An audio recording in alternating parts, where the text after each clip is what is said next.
So two samples of bivariate data are shown below. So sample 1, you can see that majority of the data is going in an upwards trend. Okay, sample 2 is literally all over the place. So it says which samples suggest a nearly constant ratio. So sample 2 is wrong because that's not a constant at all. So sample 1 has to be constant, and the reason why is C is because sample 1, because the scatter plot suggests a linear relationship. It suggests it. It doesn't mean it actually is, but it's showing it's going up in an upwards trend. Sample 2 is just a bunch of random dots over the graph. So number 2, the 2 different samples of bivariate data are shown below. Which sample is represented by a linear model? So sample 1 is not a linear model because it's going up and down, up and down. Sample 2 is relatively close to a linear model because it's all going around the same trend line. And so it would have to be G, because the data is centered around the line and varies uniformly, meaning that they're doing around the same stuff. 3 says George noticed the price of gasoline dropping every day. So he's trying to figure out which model represents George's observations. So it drops every single day. So the only one that drops every single day is D. So it says Sheena noticed that the price of the albums of her favorite record store was increasing every month. Okay.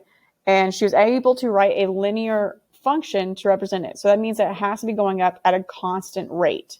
So for automatically J is wrong because it's going down. And the better option between F, G, and H is actually H. And the reason why, and I'll show you, zoom in, is you see here is that H is going up at a constant rate. So that's how she was able to write a linear function. If you looked at F, F is going up, a little bit more up, and it's not the same constant rate. Same thing here. It went up, up, huge jump, up, up. So since that has that right there, that's not a linear function. So H represents the best linear function. All right, number 5, which one graphs a linear relationship? So basically, which one plots the lines are showing a line, which is C. Same thing here. Which one is showing a linear relationship?